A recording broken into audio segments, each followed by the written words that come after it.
بسم اللہ الرحمن الرحیم الحمد للہ رب العالمین والصلاة والسلام علی سید المرسلین والعاقبۃ للمتقین اما بعد فاعوذ باللہ من الشیطان الرجیم بسم اللہ الرحمن الرحیم رب اشرح لی صدری ویسر لی امری واحلل عقدۃ من لسانی یفقہوا قولی۔ السلام علیکم ورحمۃ اللہ وبرکاتہ۔ الحمدللہ اللہ سبحانہ و تعالیٰ کی توفیق سے ہم لوگوں نے پچھلے درس میں روزے سے متعلق چند باتوں کو دیکھا۔ آج انشاءاللہ ہم لوگ لعلکم تتقون پہ مختصر گفتگو کریں گے۔ ہم سب جانتے ہیں کہ کام کوئی بھی ہو، مقصد پورا نہیں ہوا تو اس کام کا کوئی فائدہ نہیں ہوتا ہے، کیونکہ ہر کام کے پیچھے کوئی نہ کوئی مقصد ہوتا ہے۔ مثال کے طور پہ ہم کھانا کھاتے ہیں تو کھانا کھانے کا بھی ایک مقصد ہے، بھوک مٹانا، غذائیت حاصل کرنا۔ اگر ہم نے کھانا کھا لیا اور ہماری بھوک بھی نہیں مٹی اور غذائیت بھی نہیں حاصل ہوئی تو پھر یہ کھانا کھانا پھر بیکار ہو گیا۔ تو اسی طرح سے اللہ سبحانہ و تعالیٰ نے روزے کا بھی مقصد بتایا ہے، اور وہ کیا ہے؟ لعلکم تتقون، کہ شاید کہ تم تقوی اختیار کر لو۔ اب اللہ سبحانہ و تعالیٰ نے یہاں کہا کہ شاید، کیونکہ یہ بات یہاں یہ ظاہر کر رہی ہے کہ روزہ رکھنے والے ہر شخص جو روزہ رکھتا ہے وہ تقوی نہیں پاتا ہے، تقوی کے لیول تک وہ نہیں پہنچ پاتا ہے۔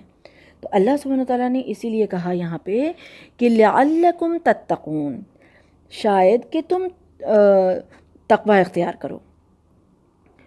تو اس کے لیے پھر محنت کرنی پڑے گی اور اس کے بارے میں جاننا ہے کہ کیسے اور کیا۔ تو ایک انسان روزہ رکھتا ہے اور پھر اس کے اندر تقوی نہیں آتا ہے، تقوی کی صفت پیدا نہیں ہوتی ہے، تو پھر اس کا روزہ رکھنے کا کوئی فائدہ نہیں ہوگا۔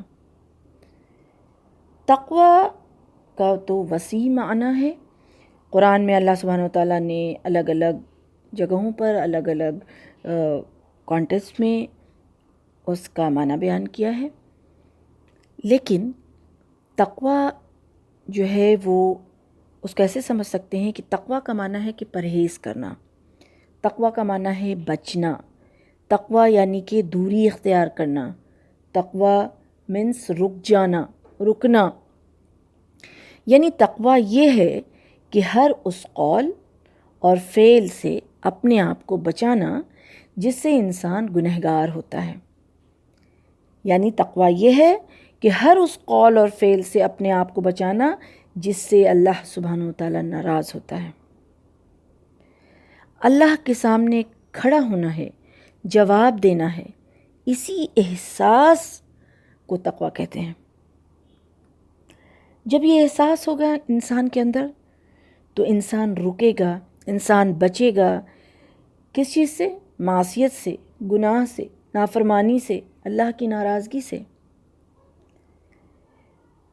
تقوی کی مثال اس طرح سے دی گئی ہے کہ ایک انسان جب کسی کانٹے دار جھاڑی کے بیچ سے گزرنا ہو، اس رستے سے جس کے دونوں طرف کانٹے دار جھاڑی ہو، تو وہ کس طرح سے اپنے آپ کو گزارے گا؟ اپنے دامن کو بچاتے بچاتے بہت ہی احتیاط کے ساتھ وہاں سے وہ گزرے گا۔ بالکل ویسے ہی اس دنیا میں انسان کو اپنے آپ کو بچتے بچاتے نکل جانا ہی تقوی ہے۔ تقوی ہوتا کہاں ہے؟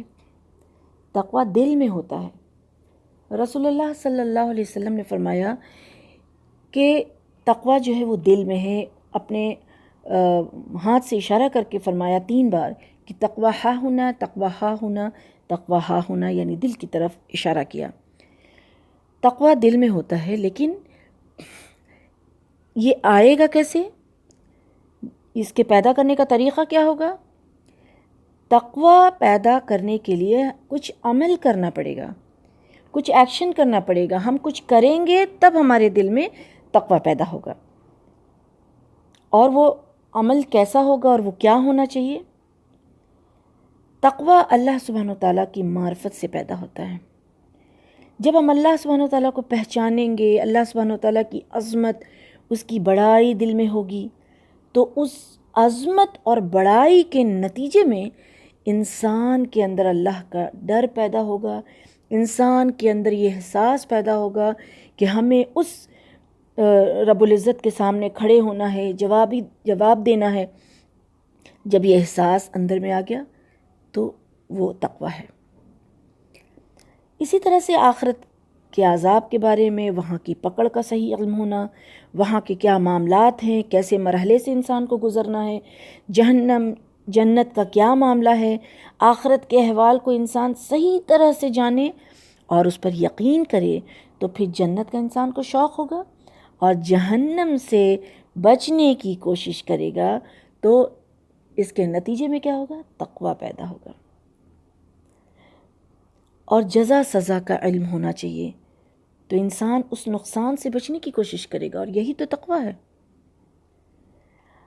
انسان کو آخرت کے مقام کو سمجھنا ہے کہ دنیا کے مقابلے میں اس کی کیا حیثیت ہے۔ حدیث میں کیا آتا ہے کہ رسول اللہ صلی اللہ علیہ وسلم نے فرمایا کہ دنیا کی مثال اس طرح سے ہے کہ جیسے کوئی شخص جو ہے اپنی انگلی یا سوئی کو سمندر میں ڈالے، اور پھر اس میں اس کے نوک پہ جتنا پانی لگتا ہے وہ دنیا ہے، اور باقی سارا سمندر جو ہے وہ آخرت ہے۔ اللہ اکبر۔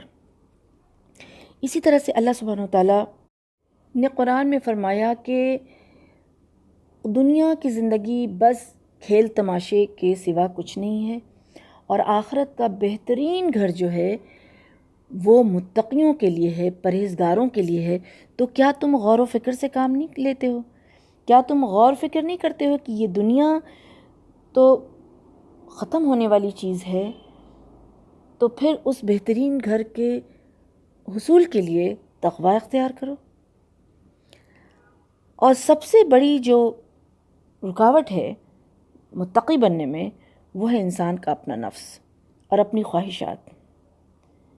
انسان اگر اپنے نفس کو، اپنی خواہشات کو دبا دے، اس کو اپنے کنٹرول میں کر لے، اپنے تابع رکھ لے اس کو، تو پھر انسان تقویٰ حاصل کر لیتا ہے۔ اللہ سبحانہ تعالیٰ فرماتے ہیں کہ وَأَمَّا مَنْ خَافَ مَقَامَ رَبِّهِ وَنَهَى النَّفْسَ عَنِ الْهَوَىٰ فَإِنَّ الْجَنَّةَ هِيَ الْمَأْوَىٰ، کہ جو شخص اپنے رب کے سامنے کھڑا ہونے سے ڈر گیا اور اپنے نفس کو خواہش سے روکا تو بے شک جنت ہی اس کا ٹھکانہ ہے۔ سورہ نازیات میں اللہ سبحانہ تعالیٰ نے آیت نمبر 40 اور 41 میں فرمایا ہے۔ تو اس سے کیا پتہ چلتا ہے کہ اللہ سبحانہ تعالیٰ فرما رہے ہیں کہ اللہ سبحانہ تعالیٰ سے جواب دہی کا خوف اور پھر اپنے نفس کی خواہشات کے تابع نہ ہونا انسان کو اس مقام پہ پہنچا دیتا ہے جس کا اللہ سبحانہ تعالیٰ ذکر کر رہے ہیں کہ وہ بہترین اس کا جو ٹھکانہ ہوگا وہ جنت ہوگا۔ سبحان اللہ۔ تو یہ اپنے نفس کو، اب یہ روزہ جو ہے، روزہ تقویٰ کے لیے ایک پریکٹس ہے، عملی مشق ہے۔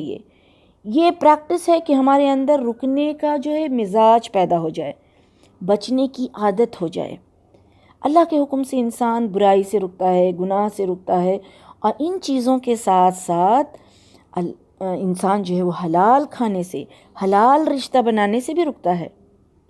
یعنی انسان اپنے ذہن، اپنی سوچ اور اپنے آپ کو پوری طرح سے تیار کر لیتا ہے کہ اللہ سبحانہ وتعالیٰ کی مرضی کے خلاف کچھ بھی نہیں کرنا ہے، اور یہی تیار کر لینا تقویٰ ہے کہ جب ہم بری باتوں کے ساتھ حلال سے بھی رک سکتے ہیں، یعنی حرام سے رکنا ہی رکنا ہے، حرام سے رکنے کے ساتھ ساتھ ہم حلال سے بھی رک سکتے ہیں، تو پھر اس ایک مہینے کے بعد، اس ایک مہینے کے روزہ رکھنے کے بعد کیا 11 مہینہ ہم ان ساری باتوں سے رکنے اور بچنے کے قابل نہیں ہو سکتے؟ بالکل ہو سکتے ہیں۔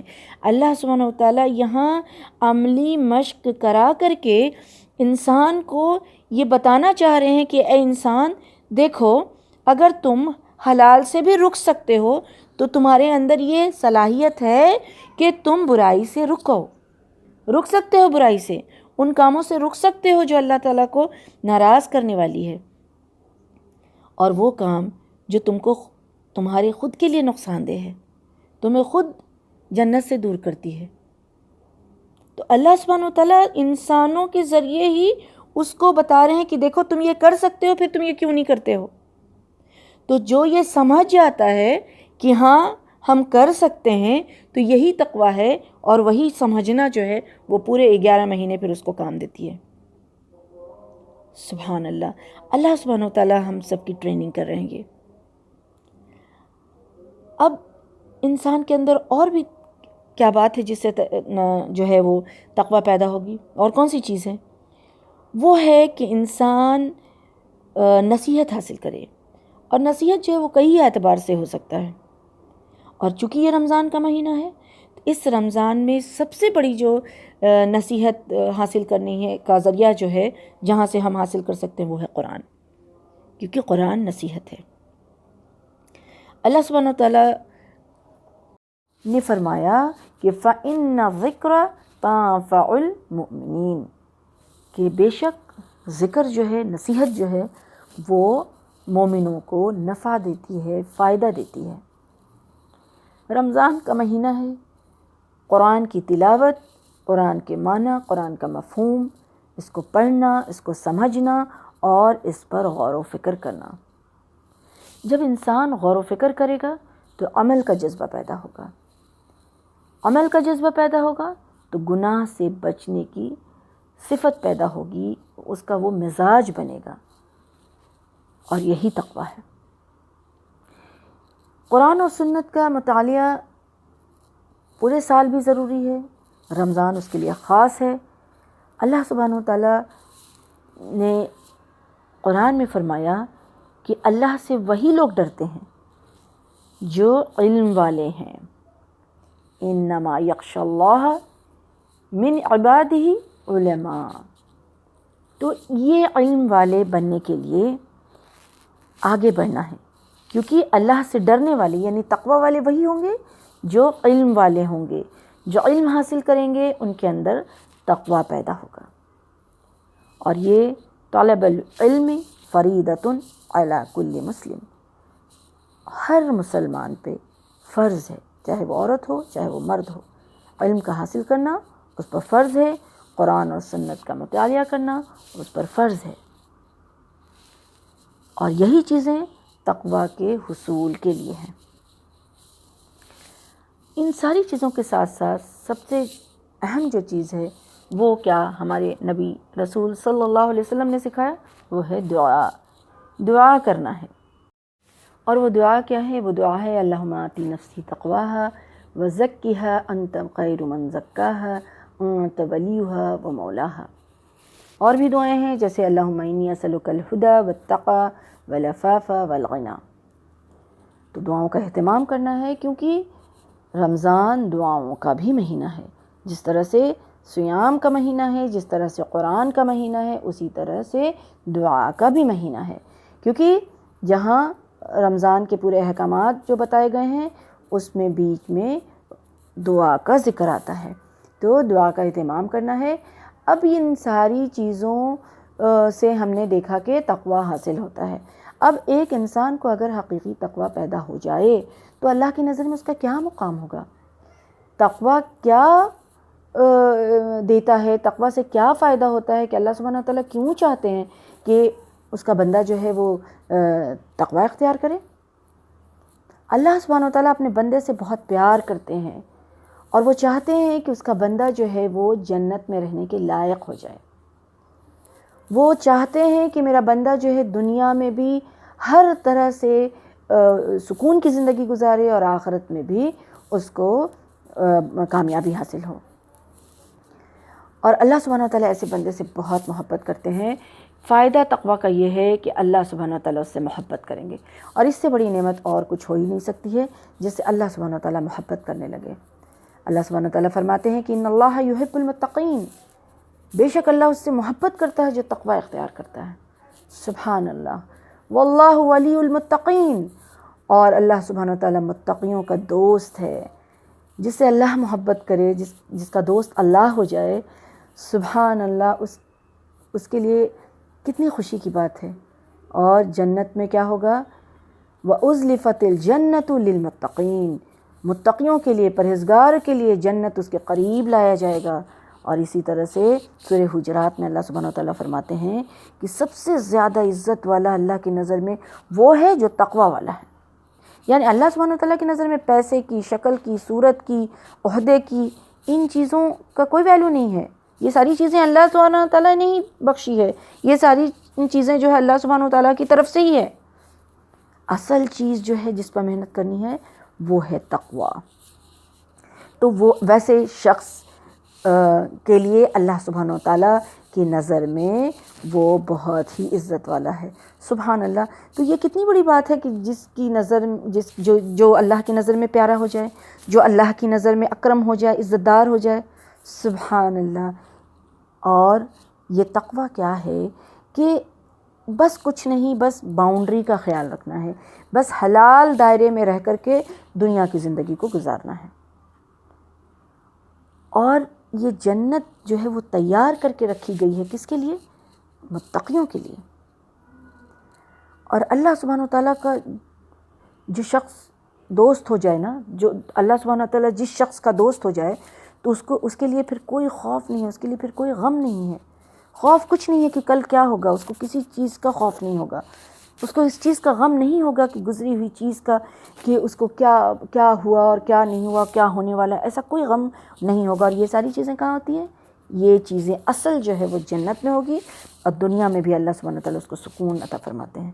تو یہ جنت کی خوشخبری ہے کہ اللہ سبحانہ وتعالیٰ اس کا دوست ہوگا جو تقوی اختیار کرتا ہے، تو پھر اس کو جنت کی خوشخبری بھی ہے، اور دنیا میں بھی اللہ سبحانہ وتعالیٰ اس کے لیے راہیں آسان کرتے ہیں۔ اللہ سبحانہ وتعالیٰ نے فرمایا ہے سورہ طلاق میں آیت نمبر 2 اور 3 میں ہے کہ وَمَن يَتَّقِ اللَّهَ يَجْعَلْ لَهُ مَخْرَجًا، کہ جو اللہ کا تقوی اختیار کرتا ہے نا تو اللہ تعالیٰ اس کے لیے جو ہے نا راستہ کھول دیتے ہیں، نجات کا ذریعہ جو ہے وہ بنا دیتے ہیں۔ یعنی ہر پریشانی سے، ہر غم سے، ہر مصیبت سے، ہر مشکل سے اللہ سبحانہ وتعالیٰ جو ہے نجات کا راستہ جو ہے نکال دیتا ہے۔ سبحان اللہ۔ اور پھر آگے کیا فرماتا ہے؟ وَيَرْزُقْهُ مِنْ حَيْثُ لَا يَحْتَسِبُ، اور روزی اس کو وہاں سے ملے گا جہاں سے وہ گمان بھی نہیں کیا ہوگا۔ سبحان اللہ۔ تو دنیا اور آخرت کا فائدہ ہے۔ اللہ سبحانہ وتعالیٰ سورہ انفال آیت نمبر 29 میں فرماتے ہیں کہ کیا کہ تقوی اختیار کرو گے تو تم کو کیا ملے گا؟ اللہ سبحانہ وتعالیٰ تمہارے اندر وہ صلاحیت ڈال دیں گے جس سے تم حق اور باطل میں تمیز کر سکو، اچھا کیا ہے، برا کیا ہے یہ تم جان سکو، صحیح کیا ہے، غلط کیا ہے یہ تم جان سکو، اور یہ سمجھ سکو۔ یہ صلاحیت اللہ سبحانہ وتعالیٰ ڈال دے گا تقوی اختیار کرنے سے۔ اور کیا کرے گا؟ گناہ کو معاف کر دے گا۔ سبحان اللہ۔ اور کیا کرے گا؟ گناہ جو دل میں ہے، جو بھی برائی ہے، جو بھی خرابی ہے، اللہ سبحانہ وتعالیٰ اس کو نکال دے گا، بخش دے گا۔ اللہ سبحانہ وتعالیٰ بہت ہی فضل والا ہے۔ سبحان اللہ۔ لیکن یہ جو کوششیں کرنی ہے نا، جو ہم لوگوں نے دیکھا کہ یہ کام کرنا ہے، اب یہ کرے گا کون؟ یہ وہی شخص کرے گا جو تقوی حاصل کرنا چاہتا ہے۔ اور ملے گا کس کو؟ روزہ تو سبھی رکھتے ہیں، تو کیا ہر روزہ رکھنے والے کو تقوی حاصل ہوگا؟ نہیں۔ تقوی حاصل کس کو ہوگا؟ جو اس کے لیے کوشش کرے گا، کیونکہ انسان کے لیے وہی کچھ ہے جس کے لیے وہ کوشش کرتا ہے۔ اللہ سبحانہ وتعالیٰ نے سورہ نجم میں فرمایا ہے وَأَن لَيْسَ لِلْإِنسَانِ إِلَّا مَا سَعَى، کہ انسان کے لیے وہی کچھ ہے جس کے لیے وہ کوشش کرتا ہے۔ ہدایت کس کو ملتی ہے؟ وَيَهْدِي إِلَيْهِ مَنْ أَنَابَ، جو اس کی طرف رجوع کرتا ہے۔ جو اس کی طرف رجوع کرتا ہے تو پھر اللہ سبحانہ وتعالیٰ اس کو نوازتے ہیں، اور جو اللہ سبحانہ وتعالیٰ کے راستے میں جد و جہد کرے گا تو اس کو ہدایت ملے گی۔ تو پھر جو چیز چاہیے ان چیزوں کے حصول کے لیے سب سے پہلی جو چیز ہے وہ کیا ہے؟ عزم کرنا، اور اس کے لیے پھر کوشش کرنا۔ تو جو چاہتا ہے اس کو تقوی ملتا ہے، تو اس کے لیے چاہنا پڑے گا، سب سے پہلے چاہنا پڑے گا۔ الحمدللہ ہم لوگوں نے رمضان کا استقبال کیسے کریں اس کی تیاری کے لیے ہم لوگوں نے چند باتوں کو جانا، اور رمضان میں روزوں کی فضیلت اور جو کرنے کے کام ہیں، روزوں کا مقصد کیا ہے، اور اس مقصد کے حصول کے لیے ہمیں کیا کرنا ہے، اور اس کے فائدے کیا ہیں، ان سب چیزوں پر ہم لوگوں نے ایک ریمائنڈر لیا الحمدللہ۔ اب دیکھنا یہ ہے کہ اتنا کچھ جاننے اور سمجھنے اور سننے کے باوجود بھی کیا انسان سے سستی اور غفلت اور کچھ غلطیاں ہوتی ہیں؟ تو ہاں، ہوتی ہیں۔ اب اس رمضان کو اسپیشل رمضان بنانے کے لیے ہمیں کچھ اسپیشل طریقے سے اپنے لیے کچھ سیٹ کرنا ہوگا، اور وہ کیا ہے اور وہ کہاں سے لینا ہے؟ وہ قرآن سے ہی لینا ہے، اللہ کی آیتوں کو ہی دیکھنا ہے، کیونکہ انسان میں 11 مہینے کی جو عادت لگی ہوتی ہے، تو ایک تو وہ عادت ہوتی ہے جو انسان کو غلط کام کرنے پر، غفلت کی زندگی گزارنے پر اور غلطی اور گناہ کروانے پر قادر ہو جاتی ہے اور وہ کروا لیتی ہے۔ دوسری چیز یہ ہے کہ انسان کا اپنا نفس ہے، جو اگر 11 مہینے اس کو اپنے کنٹرول میں نہیں کیا تو اس ایک مہینے میں ذرا مشکل ہو جاتا، عادت لگاتے لگاتے یہ ایک مہینہ گزر جاتا ہے۔ اور کبھی ایسا ہوتا ہے کہ انسانوں میں سے بھی جو شیاطین خصلت کے لوگ ہیں تو وہ تو قید نہیں ہوتے ہیں، اور شیطانوں میں سے بھی تو سرکش شیطان جو ہے، شیاطین جو ہیں وہ قید ہوتے ہیں، اور چھوٹے چھوٹے جو شیطان ہوتے ہیں وہ ہوتے ہیں تاکہ وہ وسوسہ ڈالتے رہیں انسانوں کے اندر، اور انسان جو ہے وہ اس سے بچنے کی کوشش کرتا رہے۔ تو یہ ساری چیزیں ہیں جس کی وجہ سے ایک انسان جو ہے سب کچھ جانتے سمجھتے بوجھتے ہوئے بھی اس رمضان میں جو ہے وہ پوری طرح سے فائدہ نہیں اٹھا پاتا ہے کبھی کبھی۔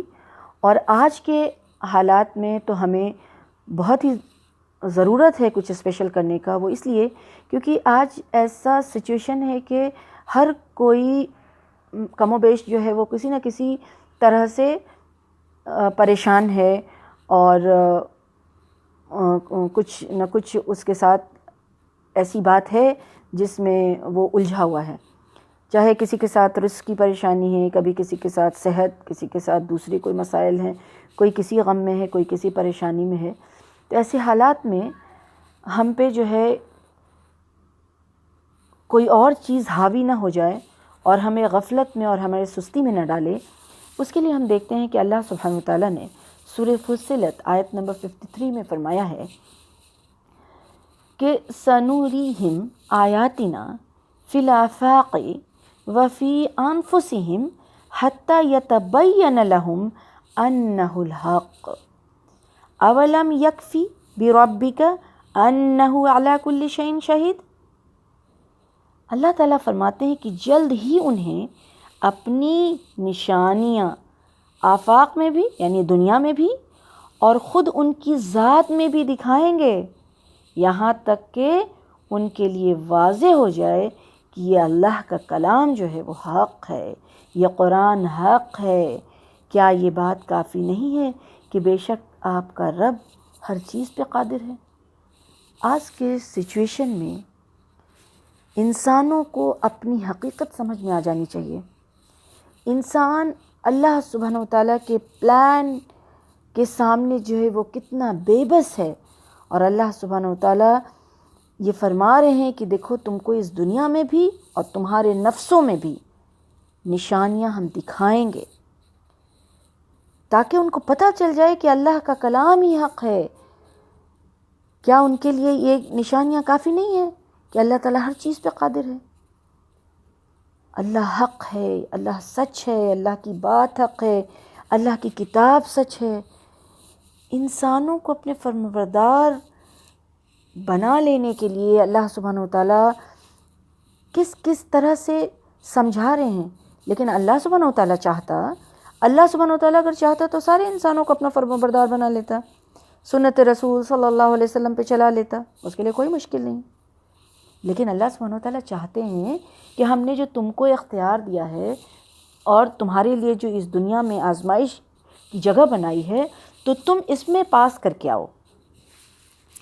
تو انسان کو چاہیے کہ ہر چیز کو ہم اپنے لیے سبق بنا لیں، اور اللہ سبحانہ وتعالیٰ نے یہی بتایا ہے کہ یہ نشانیاں، یہ آیات، یہ جو نظر آ رہی ہیں انسان پر، حق کھل جانے کے لیے ہے۔ یہ حق کھل گیا ہے کہ اللہ کی ذات کوئی ہے، اللہ سبحانہ وتعالیٰ کی کتاب ہے، اللہ کا فرمان حق ہے۔ کیونکہ اب جن کو موت آ رہی ہے موت تو اس صرف ان کے لیے یہ بات نہیں ہے، موت تو کسی وقت کسی کو بھی آئے گی، اور موت کے آنے کے لیے کوئی ضروری نہیں ہے کہ اس سچویشن سے جس کے اوپر اثر پڑ جائے وہی اسی کو موت آئی، موت تو ہر کسی کو بھی آئے گی، اور ہر کسی کو آئے گی، آج نہیں تو کل آئے گی۔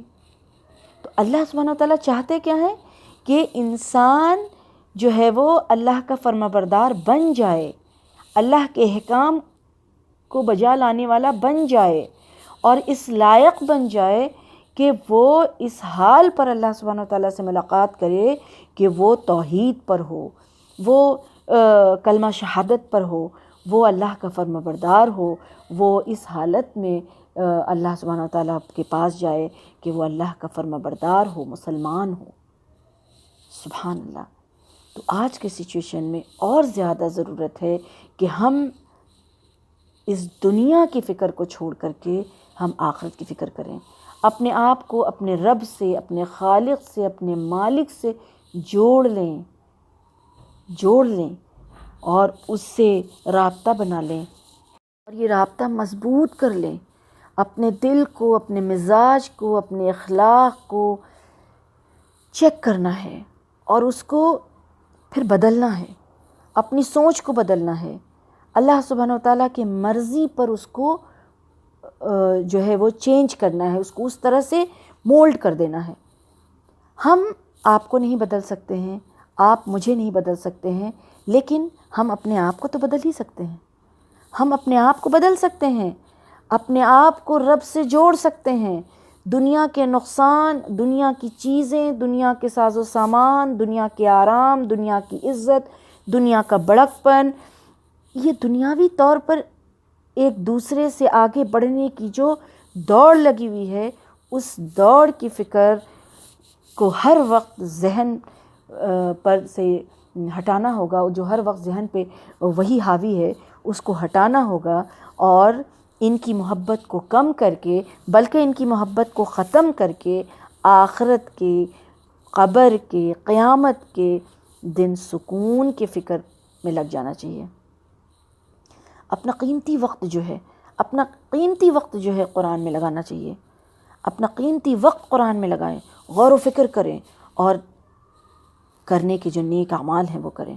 خیر خواہی کا مہینہ ہے یہ، خیر خواہی کریں، محبت کریں تو اللہ کی کتاب سے، رسول اللہ صلی اللہ علیہ وسلم کی سنت سے، محبت کریں تو قرآن سے، اللہ سے تعلق جوڑیں، اور اپنا ایک روٹین بنائیں کہ ہمیں قرآن، زیادہ سے زیادہ قرآن پڑھنا ہے، زیادہ سے زیادہ سمجھنے کی کوشش کرنا ہے، اور کسی ایک کلاس کو بھی جوائن کر لیں، فہم القرآن ہے، یا دور قرآن ہے، یا تفسیر القرآن ہے، کسی ایک کو جوائن کر لیں، وہ بھی صحیح ہے، کیونکہ قرآن کو سمجھنا ہے، حفظ کرنے کی کوشش کریں، تھوڑا تھوڑا سا حفظ کریں، قرآن کو سمجھ کے پڑھنا ہے، قرآن کو سمجھ کر پڑھنا ہے، اور اس پر عمل کرنے کی کوشش کرنا ہے۔ یہی ہے جو ہمیں تھامے گا، یہ قرآن ہمیں سکون دینے والا ہے، اور یہی ہے جو ہمیں ایمان پر رکھے گا، اور یہی ہے جو ہمیں اللہ کے یہاں آخرت میں جو ہے ہمارے لیے ہمیں مضبوط بنائے گا، اور ہمیں دنیاوی مسائل میں بھی توکل اور صبر کے ذریعے سے ہماری مدد کرے گا۔ آخرت میں نجات کا یہی ذریعہ ہے، یہی اللہ کی کتاب، یہی اللہ کا قرآن، اور یہی اللہ کا پیغام۔ ہم اپنے لیے دیکھیں کہ اللہ سبحانہ وتعالیٰ نے ہمیں پیدا کیا ہے، اور اللہ تعالیٰ فرماتا ہے کہ ہم نے تم کو پیدا کیا ہے، اور ہم جانتے ہیں کہ جو کچھ تمہارے نفس میں ہے، اور تمہارے خیالات میں ہے، تمہارے جذبات میں ہے، ہم سب چیز جانتے ہیں، تمہارے شہ رگ سے بھی زیادہ تم سے قریب ہیں۔ تو ہمیں چاہیے کہ اللہ سبحانہ وتعالیٰ کو قریب محسوس کریں، اور سستی نہیں کریں، اور کسی بھی ذکر میں، کسی بھی جو ہے کام میں، نیکی کے کام میں، قرآن میں، روزہ میں، نماز میں، خیر خواہی میں، کسی چیز میں بھی سستی نہ کریں، اور گناہ کا کوئی کام نہ کریں، وقت کو ضائع بالکل نہ کریں، اپنے آپ کو اللہ کے دین کے لیے، خیر کے لیے، اللہ کے کلام کے لیے، اللہ کی رضا کے لیے تھکا دیں اس رمضان میں، اور اس امید میں کہ اللہ سبحانہ وتعالیٰ ہمیں آخرت میں آرام اور سکون سے نوازے گا۔ اللہ سبحانہ وتعالیٰ ہمارے سارے خیالات کو، ہمارے سارے جذبات کو جان رہا ہے، اور وہ قریب ہے. اس چیز کو محسوس کرنا ہے اور اللہ سبحانہ وتعالیٰ سے ہی مانگنا ہے، اللہ سبحانہ وتعالیٰ سے ہی التجا کرنا ہے، اور اس آیت کو یاد رکھنا ہے. اس آیت کو یاد رکھنا ہے کہ اللہ سبحانہ وتعالیٰ اس دنیا میں اور ہمارے نفسوں میں ان چیزوں کو، ایسی سچویشن کو اس لیے لاتا ہے تاکہ ہم مان لیں کہ اللہ ہی حق ہے، اللہ ہی حق ہے، اللہ کی کتاب ہی حق ہے، اللہ کا پیغام ہی حق ہے. تو پھر ہم ان ساری چیزوں سے رکیں گے جن سے اللہ سبحانہ وتعالیٰ راضی نہیں ہوتا ہے، اللہ تعالیٰ ناراض ہوتا ہے. ہم لوگ ایسا کرتے ہیں کہ اس بار رمضان میں ہم اپنے وقت کو ذرا بھی ضائع نہ کریں اور بہترین رمضان اور اسپیشل رمضان بنائیں، اور تقویٰ کے حصول کے لیے ہم محنت کریں یا جد و جہد کریں. اس کے لیے ہمیں یہ کرنا ہے کہ ہم نے کچھ آیتیں جو ہے وہ چنی ہیں.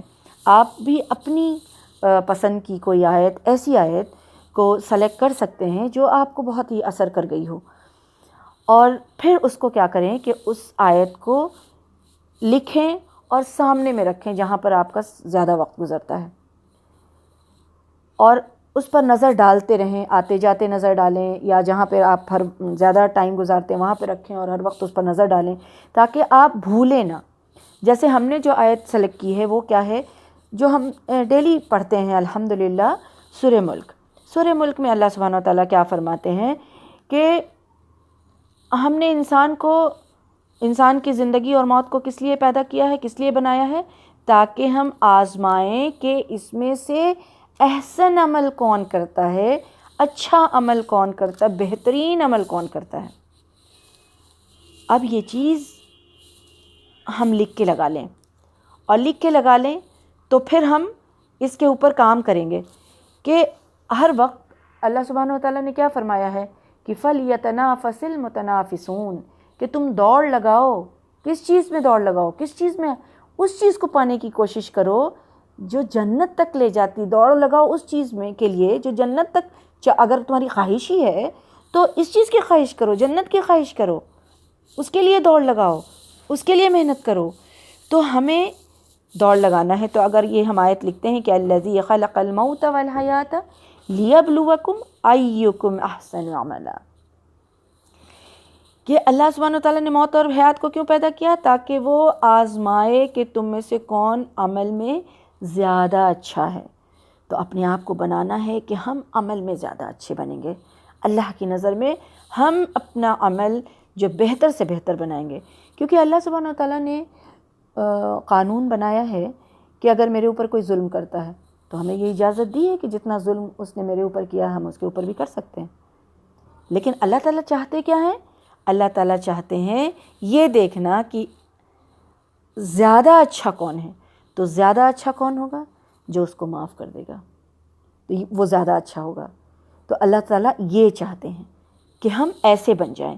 تو جب ہم یہ لکھ کے رکھیں گے اور ہم اس کو سمجھیں گے کہ ہاں نہیں، مجھے اللہ کے سامنے، اب مجھے اللہ سبحانہ وتعالیٰ کے سامنے زیادہ اچھا بننا ہے، میرا عمل جو ہے وہ زیادہ اچھا ہونا چاہیے. تم میں سے کون زیادہ اچھا عمل کرنے والا ہے، تو ہم زیادہ اچھا عمل کرنے والے بنیں گے. تو یہ لکھ کے رکھ لیں. پھر ہم سورہ کہف پڑھتے ہیں الحمدللہ. سورہ کہف کی آیت نمبر 7 میں کیا ہے؟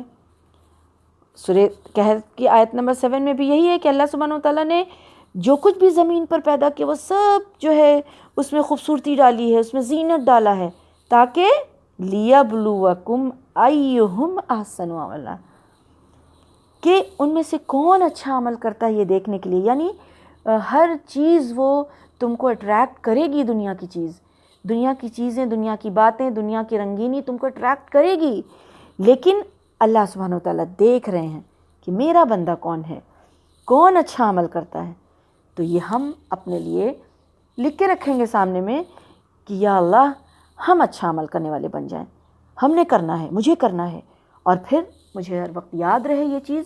تو پھر ہم اس چیز سے دنیا کی جو وہ غفلت والی جو باتیں ہیں، غلط جو باتیں ہیں، بیکار جو باتیں ہیں، ان چیزوں سے ہم رک جائیں گے اور ان چیزوں سے اپنے آپ کو بچاتے رہیں گے انشاءاللہ. اور پھر یہ تو اللہ سبحانہ و تعالیٰ دیکھ رہے ہیں، کیونکہ اللہ سبحانہ و تعالیٰ تو دیکھ رہے ہیں، اللہ سبحانہ و تعالیٰ سن رہے ہیں، اللہ سبحانہ و تعالیٰ جان رہے ہیں سب کچھ، اور اللہ سبحانہ و تعالیٰ نے فرشتے کو مقرر کر کے رکھا ہے، اللہ سبحانہ و تعالیٰ نے فرشتے کو مقرر کر کے رکھا ہے، اور وہ ہمارے ہر عمل کو لکھ رہا ہے۔ اسی طرح سے سورہ کہف ہم پڑھتے ہیں، تو سورہ کہف کی آیت نمبر 49 کو ہم اگر نوٹ کریں تو اس میں کیا ہے کہ جب مجرم لوگ اپنی کتاب کو دیکھیں گے، یعنی اپنے اعمال نامہ کو دیکھیں گے، جو اپنے ریکارڈ کو دیکھیں گے کہ اس میں تو سب کچھ لکھا ہوا ہے، چھوٹی سے چھوٹی، بڑی سے بڑی، ہر بات اس میں درج ہوئی ہوئی ہے، کچھ بھی نہیں چھوڑا ہے ان فرشتوں نے کچھ بھی نہیں چھوڑا، اس میں تو ساری چیزیں لکھی ہوئی ہے۔ تو پھر وہاں جو مجرم ہوں گے، جن کے اعمال نامے میں جو ہے وہ ان کے غلط اعمال لکھے ہوں گے، درج کیے ہوئے ہوں گے، تو ان کو تو بڑا افسوس ہوگا۔ تو اب یہ آیت لکھ کے رکھ لیں کہ نہیں، میرا رجسٹر جو ہے وہ بھر رہا ہے، لکھا جا رہا ہے، تو میرے رجسٹر میں جو ہے وہ ایسی باتیں نہ لکھی جائیں جو اللہ کو ناراض کرتی ہے، اور اپنے لیے کہ اس دن جو ہے شرمندہ ہونا پڑے، اور اس دن اللہ نہ کرے مجرموں کے قطار میں کھڑا ہونا پڑے، تو نہیں، مجھے ایسا نہیں بننا ہے۔ اس کے لیے اس آیت کو لکھ کے رکھ لیں کہ ہر چیز لکھی جا رہی ہے، اب ہر وقت یاد رہے گا نا، ہر وقت یاد رہے گا کہ لکھا جا رہا ہے، ہم کیا بول رہے ہیں لکھا جا رہا ہے، کیا کر رہے ہیں لکھا جا رہا ہے، تو پھر ہم ہر وقت الرٹ رہیں گے کہ میرا منٹ بھی جو ہے وہ ضائع نہیں ہو، ہم بولیں تو اچھا، ہم کریں تو اچھا، ہر چیز ہمارے قول اور فعل جو ہے وہ ہمارا بہترین ہو، احسن ہو۔ اور بھی اس طرح کی بہت ساری آیتیں ہیں۔ سورہ انعام کی آیت ہے کیا کہ اللہ سبحانہ و تعالیٰ مشکل میں انسان کو کس لیے ڈالتا ہے؟ تاکہ وہ گڑ گڑائے۔ تو آج کے حالات میں ہم یہ دیکھیں کہ اللہ سبحانہ و تعالیٰ تو چاہتا ہے کہ بندہ میرا رجوع کرے، میرے سامنے رجوع کرے، میرے سامنے آئے، توبہ استغفار کرے، مجھ سے مانگے، تو اللہ سبحانہ و تعالیٰ ایسے بندے کو پسند کرتا ہے۔ تو ایسی بہت ساری آیتیں ہیں جس آپ کے لیے، ہمارے لیے، جو بھی ہم اپنے لیے سمجھتے ہیں ایسا کہ وہ چیز مجھے اثر کرے گی، تو وہ 2-3 آیت ہی بہت ہوتی ہے اپنے آپ کو، اگر ایک آیت بھی ہم دل پر لے لیں تو ہمیں سیدھا رکھنے کے لیے اللہ کا یہ کلام جو ہے وہ بہت ہی وزنی ہے، بہت ہی وزن والا، بہت ہی عظمت والا ہے یہ۔ اللہ اکبر، سبحان اللہ۔ تو ہم ایسا کچھ کریں جو ہم غافل نہ ہوں، اور ہم وہ سب کچھ کریں جو اللہ سبحانہ و تعالیٰ چاہتا ہے، اور ہم تقوی حاصل کر سکیں اس رمضان میں انشاءاللہ۔ قرآن میں آتا ہے کہ انما یتقبل اللہ من المتقین، اور اس کے متعلق عامر بن عبداللہ کہتے ہیں کہ قرآن کا ایک ایسا حرف ہے جو مجھے مل جائے تو مجھے تمام دنیا سے زیادہ وہ محبوب ہے۔ تو ان سے پوچھا گیا کہ ایسا کون سا حرف ہے؟ تو انہوں نے کہا کہ اللہ تعالیٰ مجھے متقین بنا دے، متقین میں لکھ دے، متقی بنا دے، اور یہی آیت پڑھی کہ انما یتقبل اللہ من المتقین۔ اللہ سبحانہ و تعالیٰ سے دعا ہے کہ اللہ سبحانہ و تعالیٰ ہم سب کو سننے اور کہنے کے ساتھ ساتھ عمل کرنے والا بنا دے۔ اللہ سبحانہ و تعالیٰ ہمیں بھی متقین میں لکھ دے، ہمیں بھی متقی بنا دے، ہمیں بھی اس روزہ کے مقصد کو پانے والا بنا دے، اور یہ رمضان خیر اور عافیت، صحت کے ساتھ اللہ سبحانہ و تعالیٰ نوازے، اپنے فضل سے مجھے اور آپ کو ڈھانپ لے، آمین یا رب العالمین۔ وما علینا الا البلاغ، سبحانک اللہم وبحمدک، اشہد ان لا الہ الا انت، استغفرک واتوب الیک۔